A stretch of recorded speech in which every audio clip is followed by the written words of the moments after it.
Olá, pote cheio! Eu sou Ana Volpon, especialista em bem-estar integral e saúde corporativa, e este é o Mindfulcast, onde mergulhamos no universo do bem-estar. Prepare-se para doses de saúde, equilíbrio e bem-estar a cada novo episódio. Hoje no Mindfulcast recebemos Gijs van Delft. Ele é líder Américas da Page Executive, com mais de 25 anos de experiência recrutando executivos C-Level nas Américas. A gente vai falar sobre liderança, transformação e a crise silenciosa da saúde mental que impacta o mundo corporativo.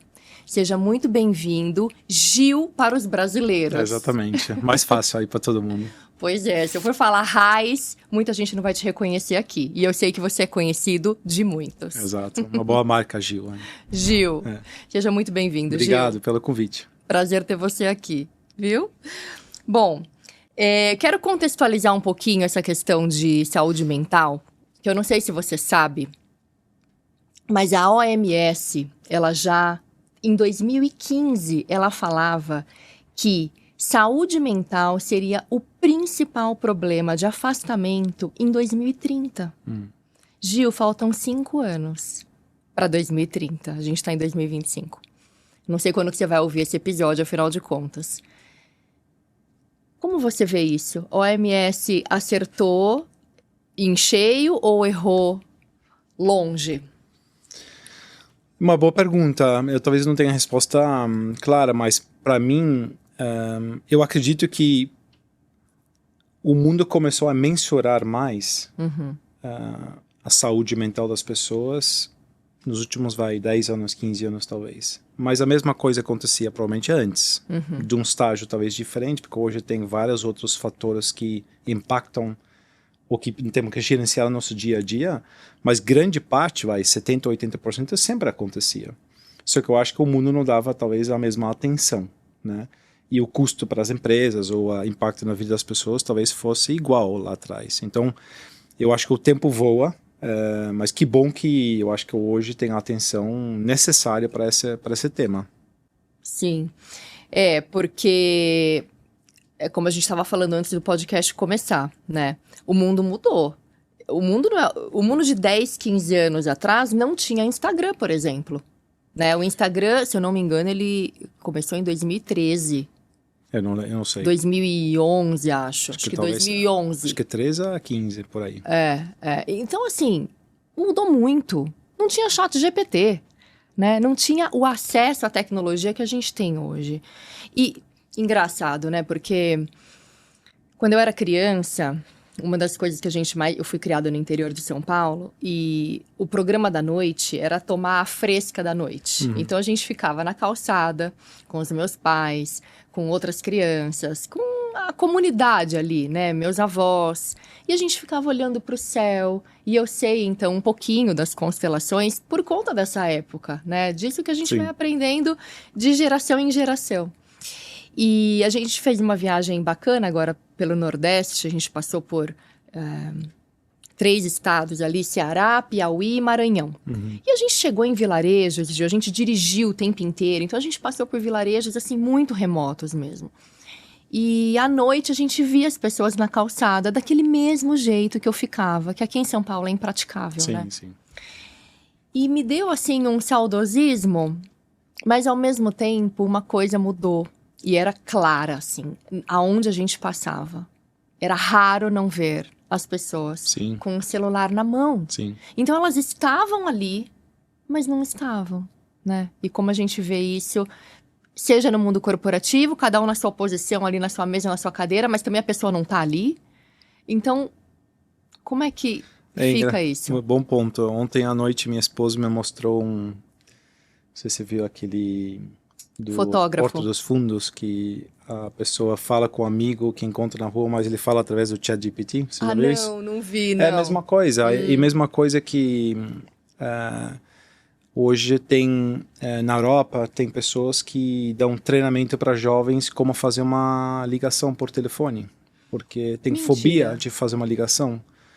E eu sei quando você fala com os seus filhos, que estão todos digitais, não, mas eu não preciso mais fazer uma ligação Eu mando um áudio ou resolvo digitalmente. Mas ainda tem muitas coisas na vida que você tem que ligar para resolver uma coisa, você tem que pegar o telefone e ligar e falar com uma pessoa. Então existem hoje jovens que têm fobia formalizado, diagnosticado, de fazer uma ligação para uma pessoa. Telefonofobia. Exato. E nem sabe que o smartphone ainda se chama phone. Não sabe que isso é para fazer ligações. Então, o mundo muda muito rapidamente. Eu tenho essa mesma sensação. Por outro lado, eu também sou muito realista. Então, meus pais tiveram uma certa juventude numa realidade muitos anos atrás. Eu, de uma outra forma, evoluindo, talvez com um pouco mais de televisão, com um pouco mais de gaming. E depois, hoje, com as tecnologias, os meus filhos cresceram com um iPad, com um smartphone, com ChatGPT agora na última parte, Instagram, as redes sociais. Os filhos deles vão crescer de outra forma. Então, algumas coisas sempre, a tecnologia vai evoluir, e eu acho que é muito mais a forma que a gente lida com isso, e como a gente minimaliza o impacto disso para manter também as capacidades humanas que a gente precisa para saúde, eu acho que uma comunidade saudável e correto. Então, eu acho que muitas tecnologias vieram para ajudar a gente. A essência de uma tecnologia, de uma rede social, é para ajudar a gente a se conectar, estar em contato com pessoas, ter informação, etc. Só rapidamente um episódio. Eu lembro muito bem quando a gente na empresa introduziu o smartphone, ok? Sim. Eu lembro muito bem, como chamava aquele lá que você scrolled, aquele primeiro, antes do iPhone. Como chamava? O Motorola? Não, o Nextel? Não, esqueci agora como chamava, mas... E eu lembro que a gente na diretoria teve acesso a esse aparelho para ver os e-mails. Era só os e-mails. E a gente recebeu pressão dos gerentes e da empresa, dos outros funcionários. Por que vocês têm isso e a gente não tem essa tecnologia, esse aparelho? Porque a gente ganha muito mais produtividade, a gente consegue no carro ou em onde a gente estiver falar com o cliente, ganhar tempo, ok? Isso não tem 15 anos, né? Não. E aí, o que fizemos? Fizemos um investimento, compramos para todo mundo depois o iPhone ou o Samsung, etc., um smartphone daí, que é um investimento grande para muitos funcionários. A produtividade das pessoas ficou igual. Olha, vocês mediam já naquela época. Sim, a gente mensura a produtividade por pessoa sempre. E quanto mais tecnologia já adicionava, não sempre da mesma velocidade ou impacto esperado aumentava a produtividade, mas que sim aumentava o stress. Porque a pessoa se sentiu 24 horas ou 24 horas por dia conectado com o seu negócio, com o trabalho. E disponível, né, de certa maneira. Esperado estar disponível. Então depois a gente fala provavelmente um pouco mais sobre isso, mas isso para mim não sempre o que é vendido como uma tecnologia, uma ferramenta, uma rede social tem intuição X. Na verdade, se você mensura no final, não é exatamente isso e vem com muitos outros fatores que impactam. Eu quero voltar nesse assunto com você, mas eu não posso perder o gancho. Você, que é um atleta que já fez quantos Ironmans? 3 Ironmans e 5 meios, vai. 3 Ironmans, 5 meios. Quantas maratonas? São 5 agora. 5 maratonas. 6 daqui 3 meses. O equipamento, ele não faz necessariamente a diferença quando você tá lá na ponta da corrida, né? Equipamento, você quer dizer tênis? Isso, exatamente, porque é aquilo, né? Eu também fiz Ironman, você sabe, fiz um meio. E a gente tinha essa piada interna, né? Que quanto mais cara a bicicleta, porque o céu é o limite, né? Hoje em dia, para quem pratica esporte, você tem tênis de não sei quantos R$1.000 e equipamentos que são caríssimos. Então, quem mais tinha, o mais hypado, o mais caro, geralmente era o que entregava menos ali, porque tinha menos assim, menos habilidades, não é? Então... Eu tenho minha bike de 2009 que eu comprei quando eu fiz meu primeiro Ironman. Eu tinha uma Speed antes para treinos, montanha e Speed. E quando eu fui fazer triatlo, eu comprei uma bike de triatlon. E eu tenho o mesmo até hoje. Eu fiz todos os Ironmans com a mesma bike, com a mesma roda. Pronto. E quando eu treino hoje, às vezes ainda aqui na Marginal, com um grupo de pessoas ou amigos que têm aquelas bikes super top. Que são mais caras que o carro. Uau! Quando eles me contam, eu não acredito. Mas eu treino junto na mesma velocidade, na mesma força. Eu puxo, às vezes, o grupinho, etc. Então, são as pernas. E muito mais que a perna é o mental que define. Exato. Né? Não há... Bem, podemos falar horas, mas sim. Não, mas eu quero que você discorra sobre isso, porque é exatamente isso que você estava falando, que a tecnologia não necessariamente trouxe mais produtividade, as pessoas se sentiram mais cansadas, mais estressadas Sim. e menos produtivas, né? Então, a mesma coisa com os equipamentos de esporte, que também, como você disse, o mental define tudo. E você tem ferramentas físicas, né? Então, você tem, no esporte, você tem uma bike, um tênis, roupa, gel, tipos de alimentação. Você tem... E gel também e vitaminas também é parte mental. Eu tenho amigos que você entra na casa deles, parece uma loja de vitamina, de produtos de... Um GNC da vida. Exato. Assim, eu pessoalmente, a única suplemento que eu usei na minha vida inteira é o gel. Que não sei se chama de suplemento. E durante o treino, carboidrato, né? Durante o treino e durante a prova. Nunca tomei vitamina. Para mim, é o prato saudável, a consistência, etc. Eu nunca tive necessidade para outras coisas. Eu acho que você já estudou Ayurveda, hein, Gil? Bem, eu acho que vem um pouco dos meus pais, Sim. de simplicidade e consistência e saudável, com bom senso. E é a mesma coisa com meus filhos com chuteira. Não, tem que ter chuteira do Messi, tem que ter chuteira mais nova dessa marca. Bem, eu jogava bola profissionalmente. Você olha a minha chuteira, meus filhos têm vergonha quando eu vou lá no Paineiras para jogar bola no campo. Né? Mas jogou razoavelmente bem ainda.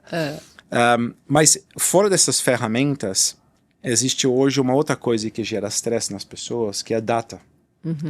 O prazo. Não, quantidade de data que a gente tem disponível. Sim. Então, quantidade de informação. Informação.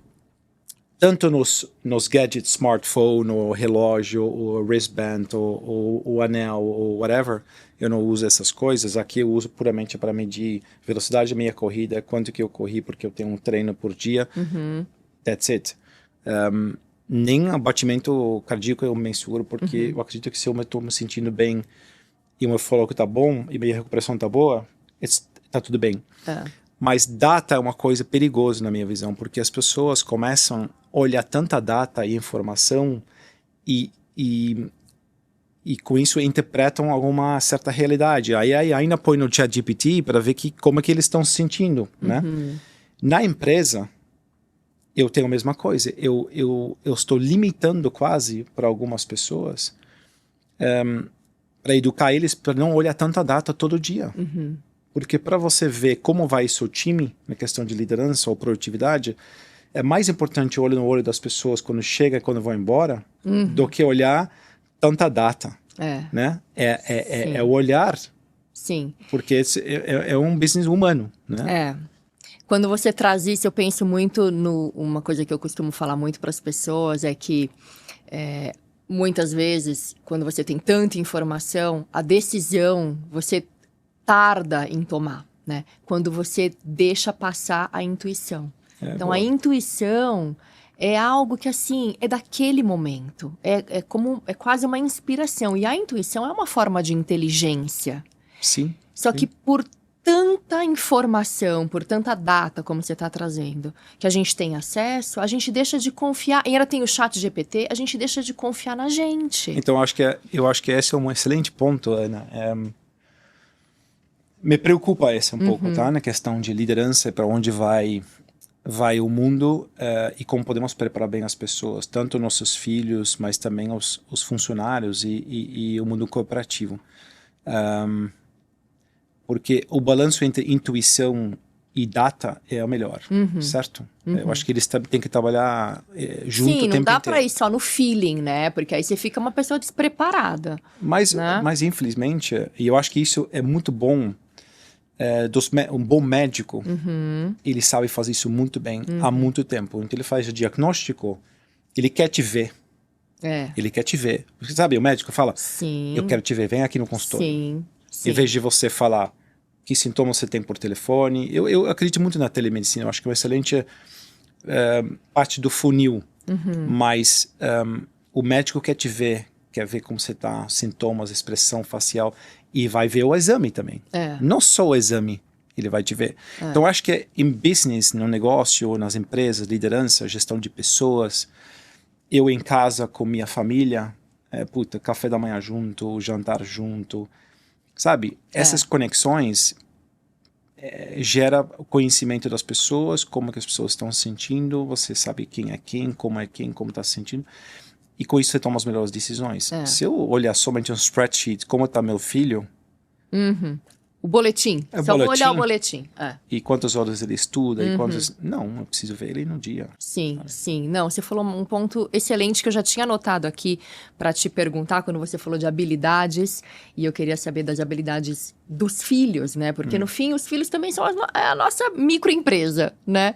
Você tem 3 filhos, eu tenho 2 filhos. Então, assim, o meu maior projeto é esse, a minha família, né? O que eu tô deixando no mundo e como é que a gente tá criando esses filhos. Então, isso que você trouxe sobre o café da manhã junto, o jantar junto, é uma coisa tão básica e elementar, mas a gente vê cada vez mais. É só você olhar quando você vai no restaurante. Como que as pessoas, como as famílias estão no restaurante.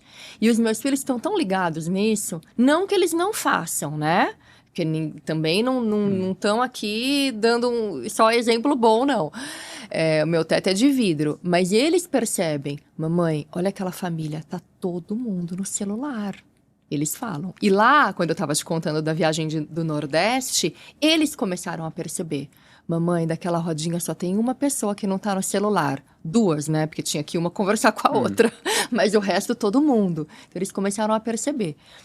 Então, a gente também em casa faz questão disso, de café da manhã junto, jantar junto, mas sem celular. Sim. Sem celular. É uma batalha, acho que para todas as famílias.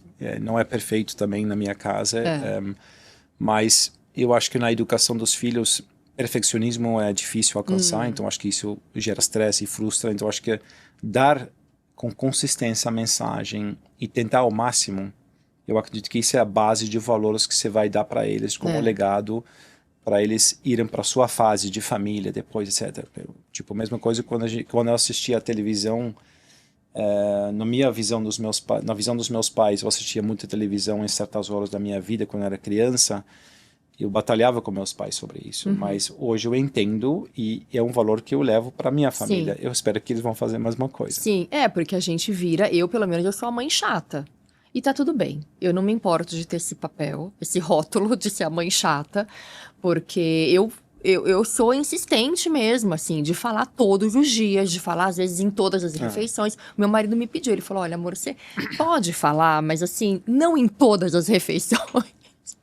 Porque... eu tenho a mesma coisa. E eu tava numa viagem também com meus filhos agora nas férias, e tem que repetir, mas realmente você vê os restaurantes hoje, ou na praia, você vê em qualquer ambiente social as pessoas olhando para a tela. Então, acho que tem momentos de... Também você tem que flexibilizar, né? Então, acho que tem momentos que você não pode ser tão rígida também, 100% do tempo. A gente tem uma certa rotina em casa, eu com meu filho menor, eu tenho uma enteada de 10, um filho de 12, um de quase 17 e quase 19. Uma escadinha. E de 12 ele joga muito xadrez, ele é competitivo no xadrez e ele joga xadrez no celular. Então tem certos momentos, quando eu estou num restaurante com toda a família, as crianças estão cansadas à noite, que eu falo, pode usar o celular, porque agora eu vou conversar com a minha esposa, a gente tem aqui um momento de relacionamento. Mas tem que ser xadrez, sabe? Então, pelo menos ele está treinando e tem outras brincadeiras de achar palavras. Pelo menos tem um lado educativo do que só scrolling down rede social. Não, e é isso. Tem muitas coisas que são educativas no celular, né? Eu tô com a mesma situação com a minha filha menor, que também tem 12 anos. Ela agora mudou para uma escola que tem um currículo alemão. Eles não estão no currículo alemão ainda. Nem sei se vão um dia, mas enfim, tem aula de alemão e que é uma completa novidade. E mudaram agora, no meio do ano. Então ela já nas férias, ela falou, mamãe, quero fazer Duolingo em alemão. Falei, ótimo. Então, e eu tenho um aplicativo que bloqueia o celular deles, Sim. o Custódio, né? Eu faço a propaganda do Custódio mesmo, gente, porque é chato pra caramba o aplicativo. Então, você já imagina o tanto que funciona, né? Quem não tem ainda pode baixar. E aí ela me pede, mamãe, libera mais 15 minutos do Custódio pra eu fazer Duolingo. Eu falei, Duolingo eu libero, sempre. Então fica ali, né? É isso, nem tanto ao céu e nem tanto à terra, mas essa meia medida também tá difícil pra gente, né, Gil, Sim. encontrar, assim. É uma eterna... Tipo, eu tento evitar negociações com os filhos e ter um pouco mais de bom senso, regras. Mas eu posso... Tipo, sim, não é perfeito. Tem momentos de estresse. Eles vivem num ambiente virtual, digital, onde os amigos se conversam. Papai, mas eu não posso falar com meus amigos? Aí eu penso, putz, essa geração conversa através do WhatsApp, ou através de do TikTok, jogo, ou do né? whatever, da rede social. E eu falo, eu falava, eu ligava, a gente ficava com os amigos no telefone, ou a gente se juntava no parque, ou não, né? Eles não, em São Paulo, pelo menos. Né? Então acho que tem que entender um pouco do contexto deles também. Não, e negociar com adolescente não é negociação, é barganha, né? Ai, como é cansativo, meu Deus. Mas tem um ponto que eu acho que, só para finalizar talvez essa parte dos filhos, né, em relação às redes sociais, eles têm muito acesso à informação hoje, é muito influencer que joga coisa na cabeça deles que não é 100% correto na minha visão, ou Não, não com ajuda certeza. eu falo muito com os de 17, 19 para se tornar critical thinkers, sabe? Você vai receber tanta informação de diferentes fontes, é importante você checar o que é verdadeiro, o que não é, os fatos, e depois, com toda essa informação, você forma a sua opinião. Sim. E não siga uma opinião que é jogada superficialmente por uma pessoa na rede social. Porque isso também gera muito ansiedade nas pessoas hoje, nos jovens. Né? É muita informação. E eu tento ensinar como que eles têm que filtrar isso. Sim. Eu acho que essa é uma grande habilidade de você ser um pensador crítico, né? Eu também tento passar isso para os meus filhos, mas eu queria saber o que você enxerga como habilidades do futuro, que são importantes para os adolescentes e para o mercado de trabalho, de maneira geral. Hoje se fala muito em adaptabilidade, né? Então acho que, mas a adaptabilidade claramente é um tema muito amplo. Para mim é o continuous learning, a gente fala, né? Sempre continuar aprendendo, senão você está perdendo o jogo. Mas não só conteúdo novo, não somente habilidades novas, não somente acompanhar a tecnologia, mas como aplicar isso de uma forma produtiva, mas também saudável. Né? Então eu, por exemplo, eu pessoalmente, eu tenho uma rotina muito rígida de dia a dia, porque eu tenho muitas ambições na vida e eu quero realizar todas as ambições na vida em diferentes frentes da minha vida, não somente profissionalmente, ou como atleta, como pai, como marido, como talvez professor um dia, sei lá. E como é que eu posso estender minha vida produtiva para que alcance? Eu não quero me frustrar com X anos que eu olho para trás, putz, não consegui fazer isso. Para isso eu preciso me manter saudável, para isso me manter produtivo, mas tem que fazer escolhas também. Então, adaptabilidade para mim também não somente agregar coisas novas ou aprender coisas novas, e também falar não e priorizar as coisas que realmente fazem sentido para você. Eu acho que aí tem uma dificuldade em muitas pessoas e gera muito estresse, gera muita ansiedade, gera overwhelming feelings, assim. Saber falar não, né? Saber falar não para você. Eu acho que isso é uma habilidade de autocontrole, tanto na vida profissional pessoal, muito importante. Por quê? Eu sempre falo para as pessoas na nossa empresa, né? Quando você sobe um degrau na questão de responsabilidade na empresa, Isso quer dizer, quando a pessoa fala, putz, eu quero muito ser promovido, mas sinto pronto. E ao mesmo tempo, a pessoa pode alcançar excelentes resultados e por resultados está pronto para uma próxima etapa. Só que como essa pessoa alcança esses resultados, às vezes de uma forma de muito estresse, de altas horas, etc. Aí eu pergunto, ok, então imagina que eu te dou mais uma responsabilidade além que você tem hoje. Você já trabalha no seu limite.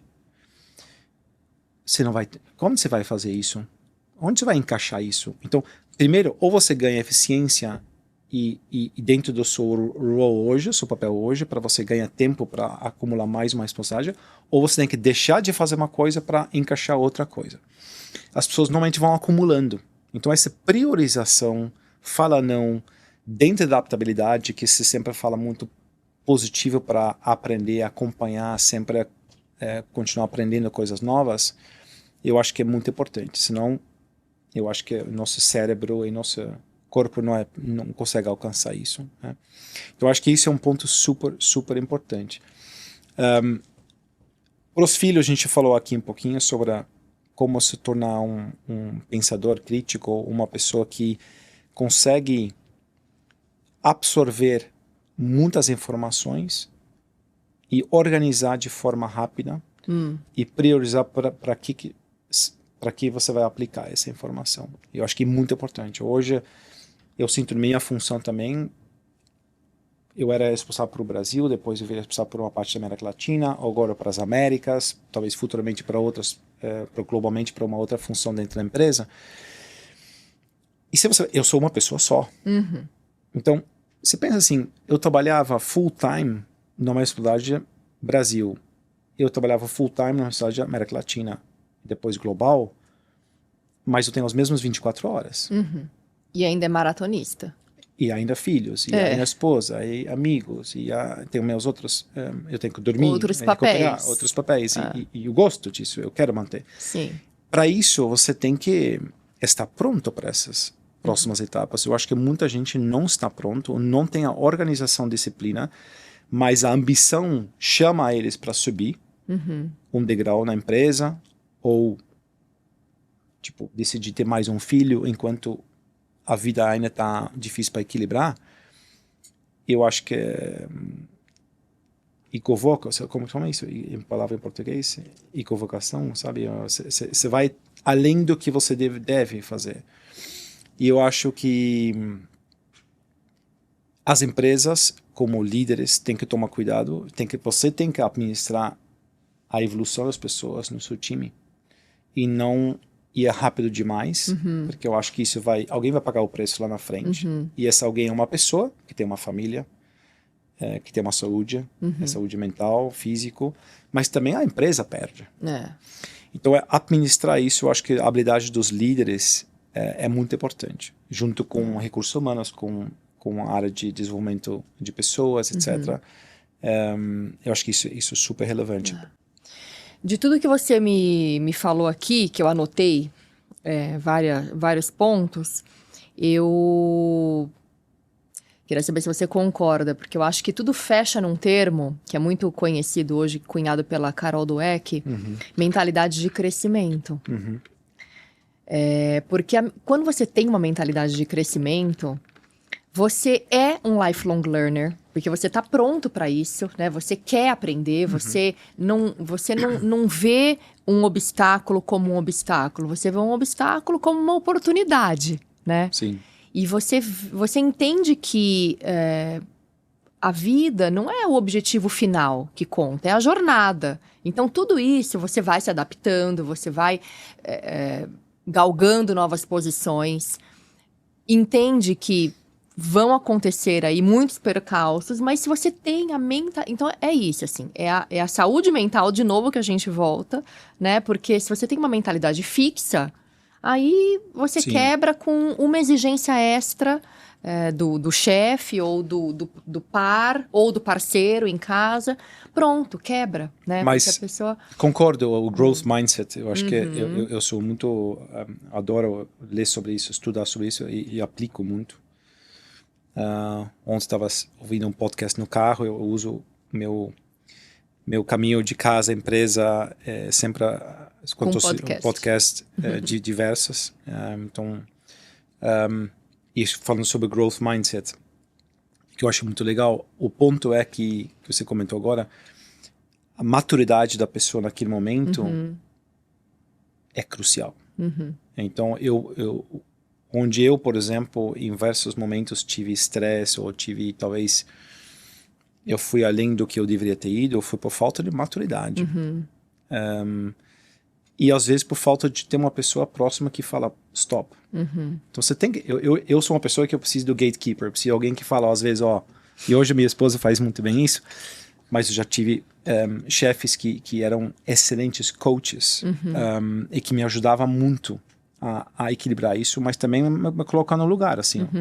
Eu entendo a sua ambição, você tem potencial e talento, mas tudo vai no tempo correto. Sim.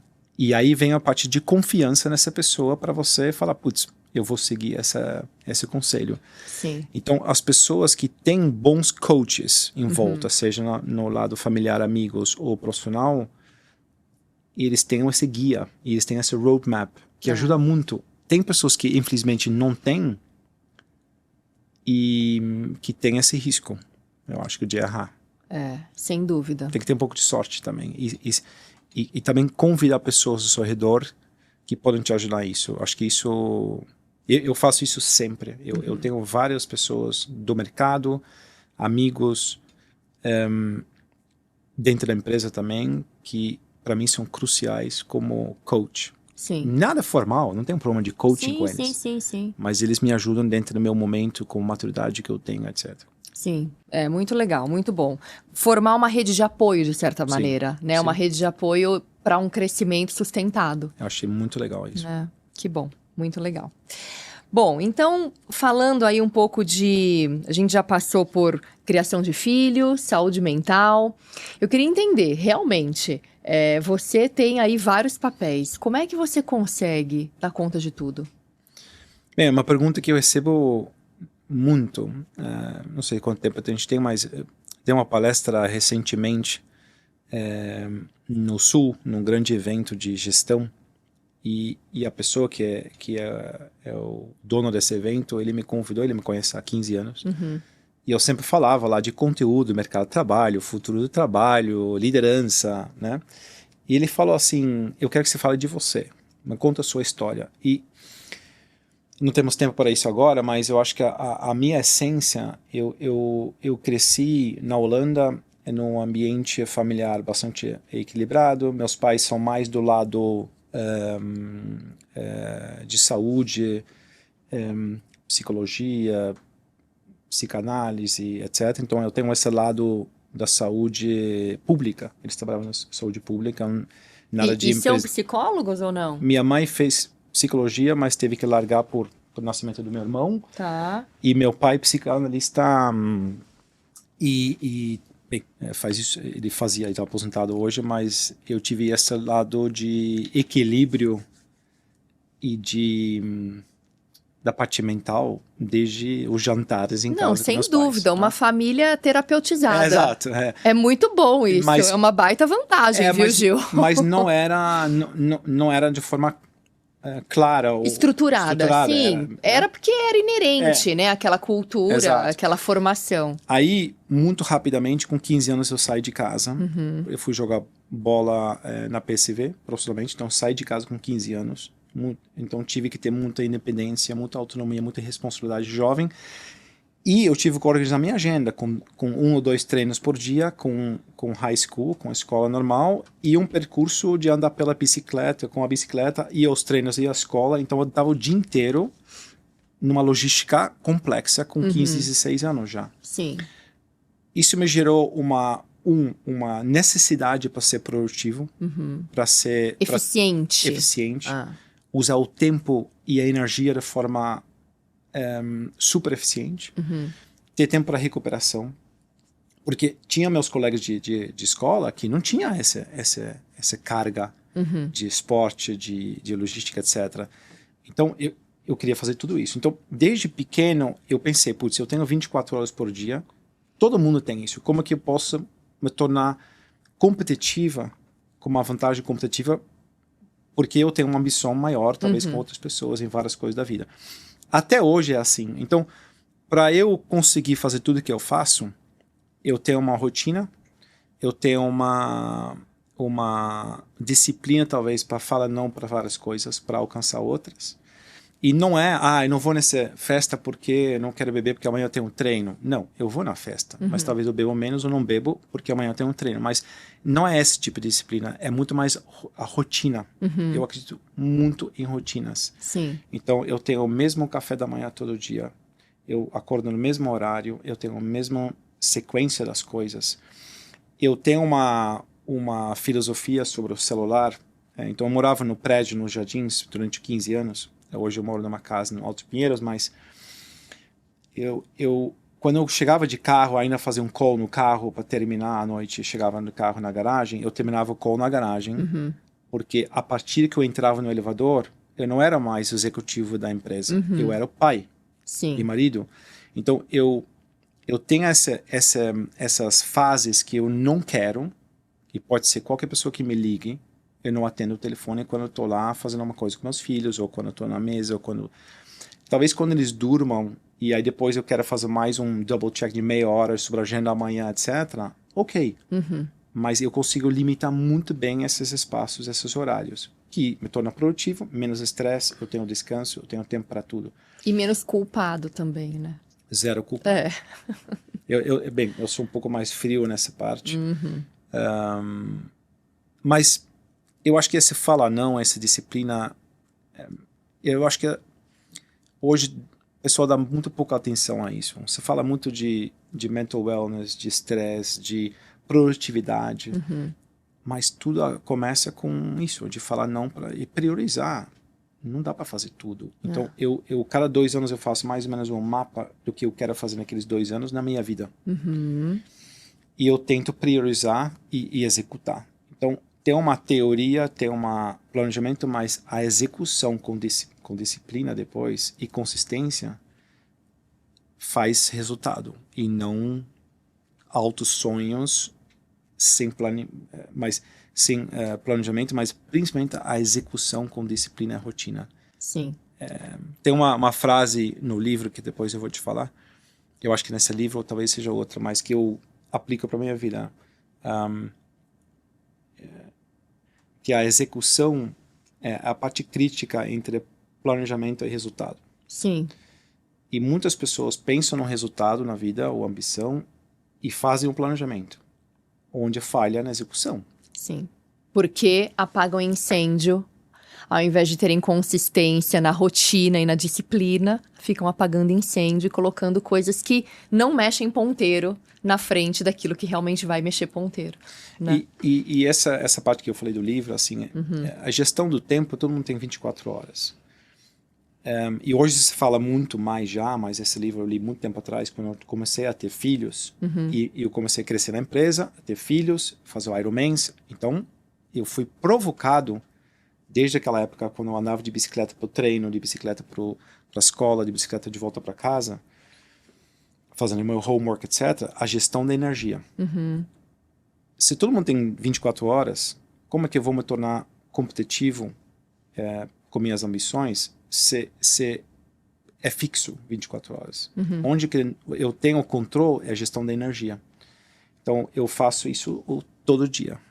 E como que você faz essa gestão? O que para você drena energia? Não para você necessariamente, mas para as pessoas.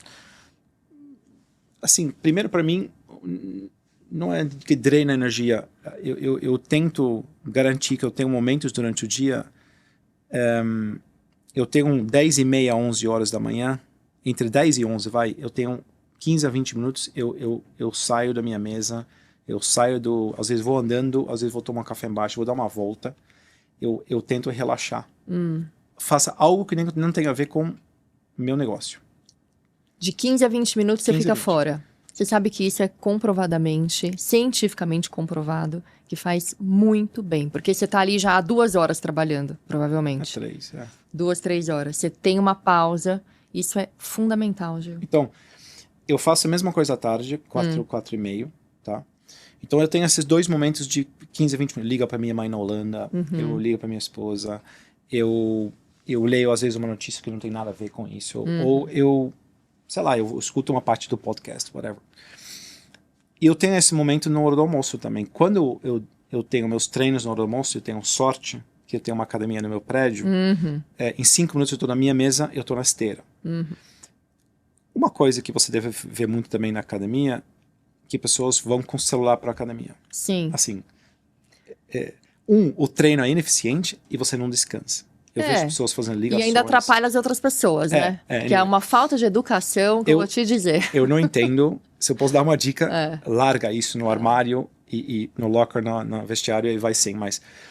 E o que eu faço depois da corrida na esteira, eu deito, antes de fazer o alongamento, eu deito, talvez, às vezes são 2 minutos, sem música, fecho o olho, eu deito no colchonete lá, no colchão lá na academia, 2 minutos. Então, talvez eu aprendi, eu me ensinei a fazer um power nap, eu não durmo mais, eu relaxo 2 minutos ou 20 minutos. Isso para mim é ouro. Tem um nome do yoga, Shavasana. Nunca ouvi falar. É uma postura de yoga, que para mim é a melhor postura de yoga, que é essa, o relaxamento final, depois de uma prática de asanas. Demais. E aí você deita de barriga para cima, não sei se é assim que você deita de barriga para cima, e assim, os braços estendidos, pronto. Essa é a postura, para mim é a favorita, Shavasana. Eu não sabia disso, mas eu deito assim sempre no cima do peito, porque eu não tenho essa técnica, mas funciona incrivelmente. Então, quer dizer que eu tenho, durante essa jornada de 10 horas, 12 horas às vezes por dia, eu tenho 3 momentos que são curtos de relaxamento e de... Sim. Sem música, sem celular, olho fechado, ou fazer uma coisa completamente diferente. Então, quando eu já recebi pessoas que falam, putz, mas você perde tempo, porque você faz isso na hora do almoço, tipo, você pode fazer negócio, você pode... Eu também faço às vezes, mas, de novo, eu volto para minha rotina, eu treino no mínimo 2 a 3 vezes dos 5 dias durante a semana na hora do almoço. Para mim, não é negociável. E nos outros dias você treina de manhã? De manhã pouco, porque eu tenho 2 cachorros, então minha rotina de manhã é acordar... Que horas, Gil? Conta, porque assim, a sua rotina é sua, e se você aí em casa tentar replicar a rotina do Gil, não vai funcionar, porque você também não tem 2 cachorros, talvez você tenha 4, talvez você tenha 0.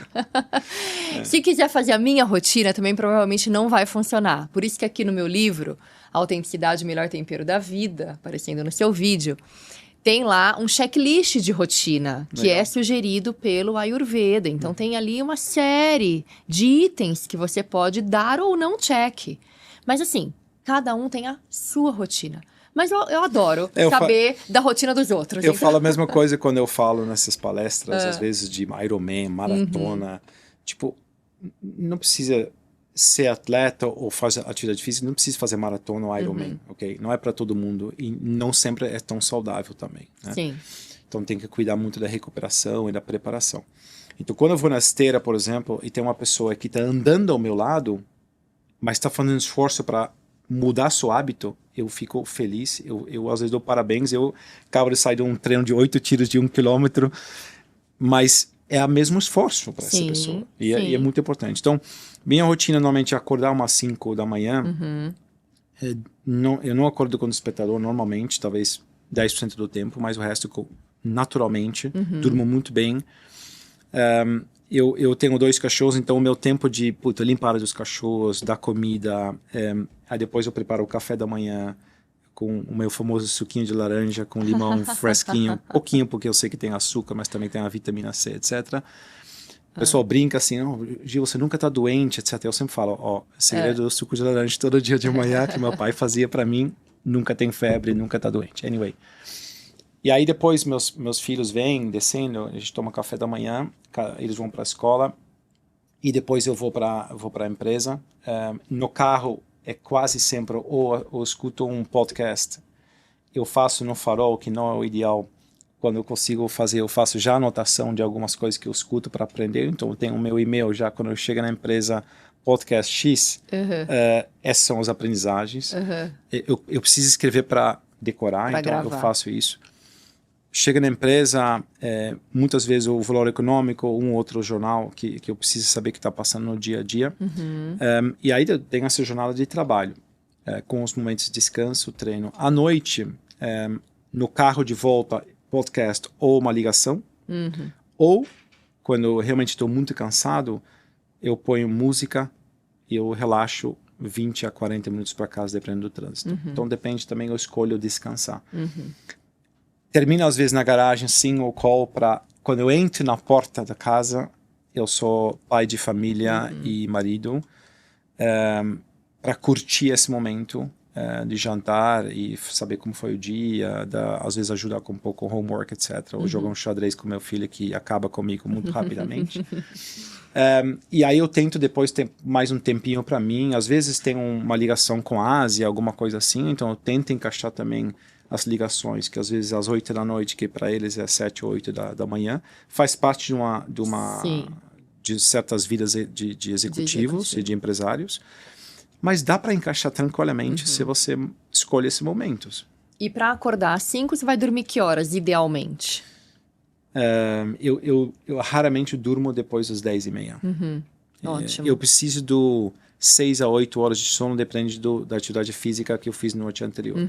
Sim, perfeito. E com alimentação saudável, sempre. Bebo moderado, muito, tipo vinho, alguma cerveja. Hoje, por exemplo, eu entrei uma semana atrás nos meus 3 meses de seca até a maratona de Nova York. Eu sempre, antes de uma prova, 3 meses antes, eu não bebo. Corta. Porque impacta muito os treinos, como você sabe, Sim. a produtividade do treino, o resultado do treino, e também para chegar no peso perfeito para a prova. Sim, não, sem dúvida. É isso. Gil, você gabaritou aqui os 6 pilares da saúde, da saúde física e emocional. Sim, porque, bom, eu falo desses 6 pilares muito, né? Mas sempre de maneira muito simples. Então eu vejo que você tem isso já desde criança, essas habilidades, essa formação, de manter o básico bem feito, né? Mas manter, né? Não é fazer uma semana, não é fazer um mês, não é fazer o projeto verão, né? Nada contra, mas assim, até que ponto você está mudando mentalidade, né? Então, acho que é isso. Acho que quando a gente tem a mentalidade de crescimento e você quer mudar algo, realmente o ideal é que você aprenda no processo, né? E não, você dá aula e provavelmente mentoria para pessoas em como entrar nessa dinâmica, e eu acho que começa com pouco, aí vai aos poucos, porque tem aquelas pessoas que lêem um livro e a partir da manhã quer mudar tudo. Sim. E não dure. Não dura. Então é melhor começar com um passo simples. E minha vida, de novo, não tem sofisticação de gadgets ou de filosofias, é realmente uma rotina. E eu falo isso também para as pessoas, tem que durar, a palavra sempre para mim é crucial na vida, seja na vida pessoal saudável, seja na empresa também. Então quando eu dou treinamento para as pessoas, na Page, por exemplo, sobre algumas técnicas ou eficiências ou whatever, pergunto para as pessoas, fez sentido para vocês? Nossa, fantástico, eu deveria ter isso anos atrás. Bem, eu dei anos atrás também. E eu falei para você. Para as mesmas pessoas. Às vezes, parte das pessoas. Não é difícil.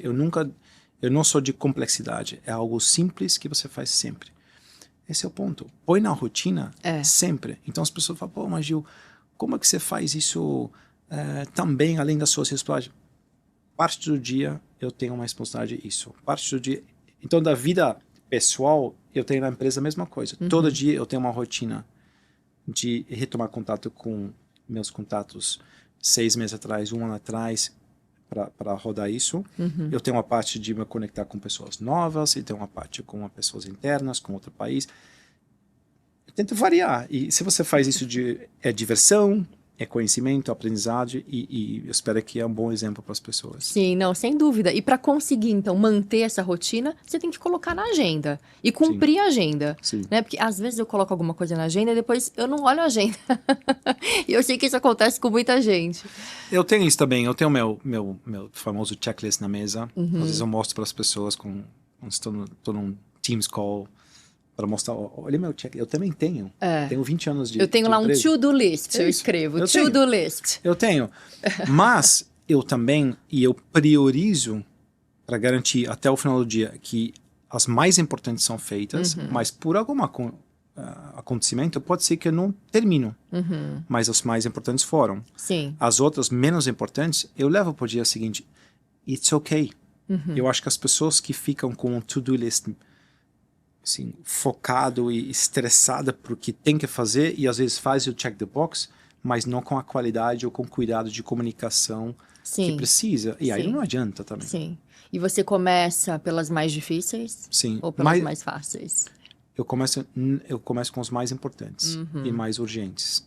Se é fácil ou não, não importa. Sim. Mas eu entendo o que você quer dizer com isso, porque pessoas de difícil posterga, mas para mim isso é secundário.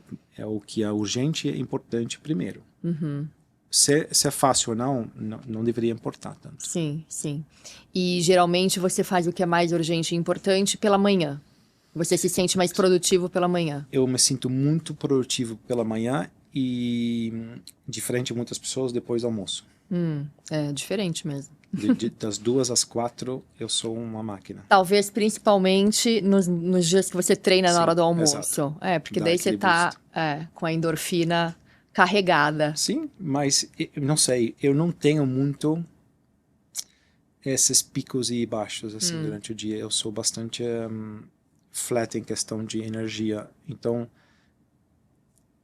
não sei, eu não tenho essa parte de sim, eu sou a pessoa da manhã, eu não sou a pessoa da noite. Eu tenho um problema na visão, então é uma doença na córnea, então eu tenho uma certa tendência de depois das 9, 10 horas da noite para ler ou para escrever, difícil. Realmente não é para mim. Então isso faz que eu sou uma pessoa mais da manhã, mas no nível de energia não tem muito problema não. Isso é raro. E não é mantido à base de café? Adoro café, mas eu não uso o café para isso. Porque tem um efeito rebote, sim, que é importante, que as pessoas agora estão acordando um pouco para isso.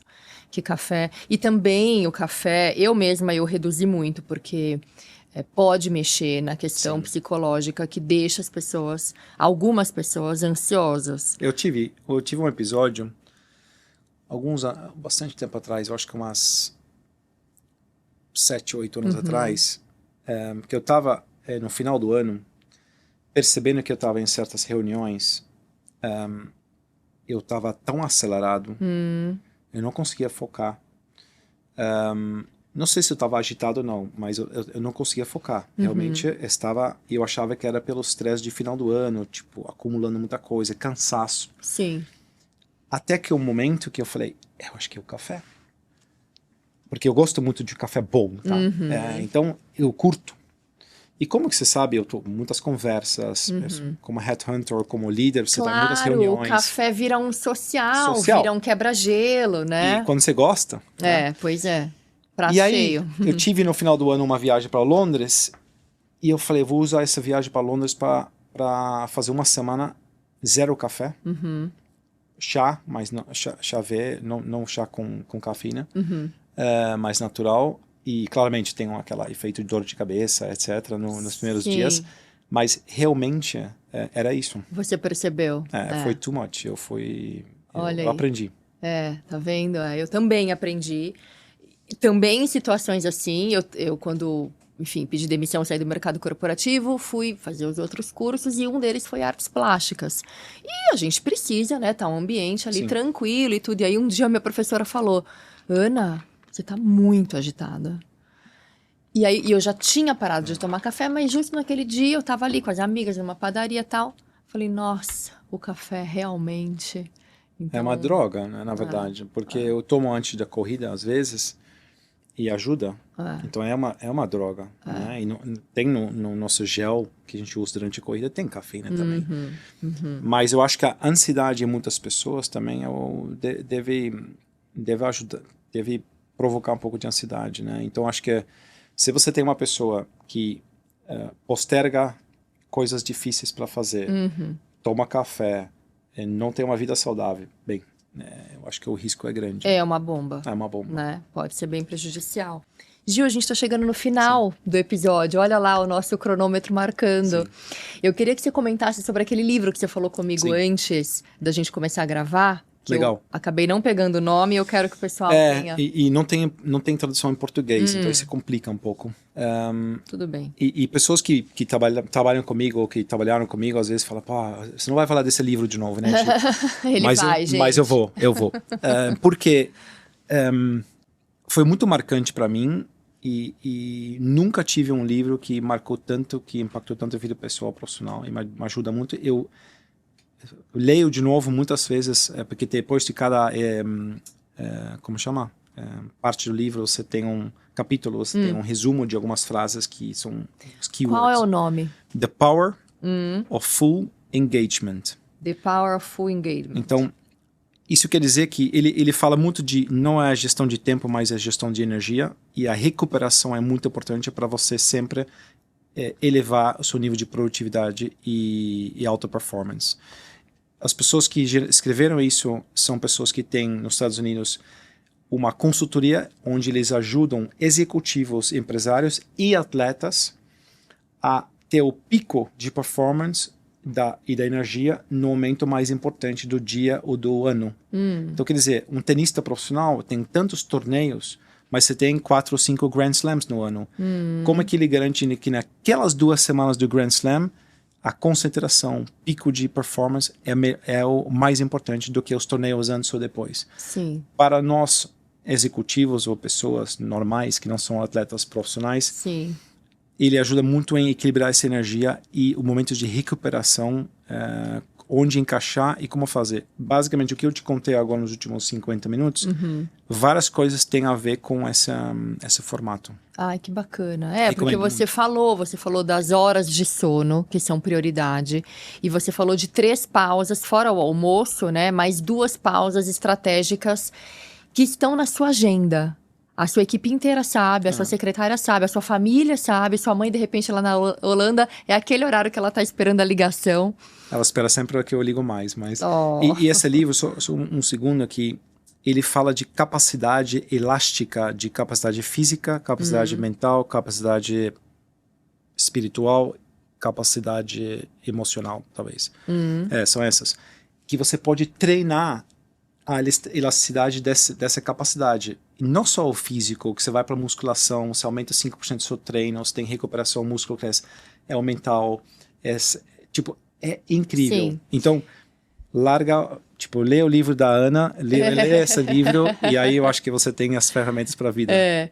Porque, então ele deve falar ele deve falar de neuroplasticidade. Sim, exato. Né?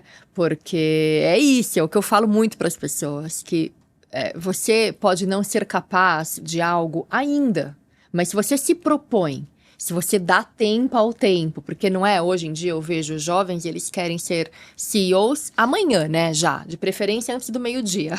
Não é assim que funciona. Tem o tempo certo das coisas, como as pessoas que te inspiraram ao longo da vida falaram para você e te orientaram nesse sentido. Tem o tempo certo das coisas, mas se você não der o primeiro passo hoje, você não vai chegar lá, jamais. E se você não der mais um passo amanhã, independentemente se você estiver com vontade ou não, se você estiver inspirado ou não, você precisa dar com consistência. A pular essa etapa. E infelizmente a gente lê às vezes biografias de pessoas que tiveram esse tipo de exceção por conseguir pular etapas. E às vezes a gente acha, por essa pessoa ter conseguido, eu vou fazer igual, mas são exceções. E eu acho que a gente às vezes tem que aterrissar um pouco de falar, putz, calma, as coisas vão com o tempo. E voltando lá no que a gente abriu o episódio falando um pouco sobre tecnologia, hoje as referências que existem aí, que estão vinculadas a esse mundo tecnológico que tem crescimentos exponenciais e que são medidas por likes, né? Isso deixa a sociedade toda muito desordenada, porque as pessoas acham que então é sobre isso, e na realidade não é. Infelizmente tem muito conteúdo que está lá por ganhar likes e não por agregar um valor de verdade, infelizmente. Mas It is what it is, eu tento filtrar isso, o que realmente é relevante na vida. Então, olha, eu queria que você fechasse, assim, pra mim você já fechou com chave de ouro, mas pra fechar e deixar uma mensagem final, assim, pra pessoa que ouviu o podcast até agora, o que você deixaria de mensagem? Eu acho que faz a reflexão, que ambição na vida você tem, seja profissional, pessoal, anything. Tenta criar um plano para isso, mas começa com um passo. E tenta colocar isso na rotina e não começa antes como segundo passo. Então, a ambição pode ser muito grande, mas os passos são pequenos. Sim, e diários. Sempre. Né? Que bom, Gil. Essa é a minha palestra, viu? Você me contou da sua. Quero assistir. A minha palestra inclusive, passo, sprint e maratona. Bom, é isso. Porque eu digo que eu coloco lá as minhas imagens de triatleta, porque também o triatlon eu aprendi tudo no triatlon. E então eu falo muito que a vida não é um sprint, não é uma corridinha, é uma maratona. Mas todo mundo que faz uma maratona começa com um passo. Né? Mas sempre larga com grande ambição. Eu acho que isso também é importante. Meu técnico de maratona de Ironman sempre falava: Gil, larga sem medo. Para você não chegar na chegada com frustrado que podia ter ido mais rápido. Poxa, Gil, aí não dá para encerrar o podcast com isso, entendeu? Acho que a gente vai ter que gravar um segundo turno, porque se larga sem medo agora vai ficar, gente, isso. O Gil vai ter que voltar, não vai? Podemos falar de alta performance. Pronto. Gil, muito obrigada, foi um super prazer te receber, o papo fluiu super bem, espero aí em casa que você tenha curtido mesmo. Tá convidado para voltar mais vezes. Sempre. Deixa seu recado aqui nessa câmera, onde que as pessoas podem te encontrar para acompanhar seu trabalho. Meu nome é Gil, você pode me encontrar como Gijs van Delft no LinkedIn. E se você procurar algo no Google, em qualquer rede social, de Page Group, Michael Page, Gil van Delft ou Gijs van Delft. Gijs se escreve G-I-J-S. Tá escrito aqui embaixo. Vão achar. Pode entrar em contato comigo. Sempre um prazer falar com vocês. Obrigada, Gil. Você traz, assim... Você tem realmente muitas atribuições e você traz tudo com muita leveza e com muita simplicidade e autenticidade. Então, te agradeço por isso. Foi um papo ótimo. Gente, você me encontra nas redes sociais todas, inclusive no LinkedIn, sempre como Ana Volpon. E se você ainda não tem o Autenticidade, o melhor tempero da vida, vou trazer aqui pertinho, ó, para você ver. Está disponível no site da editora Diostre, também na Amazon e nas principais livrarias do Brasil. Te vejo na próxima quinta ao meio-dia. Obrigada pela sua audiência. Tchau.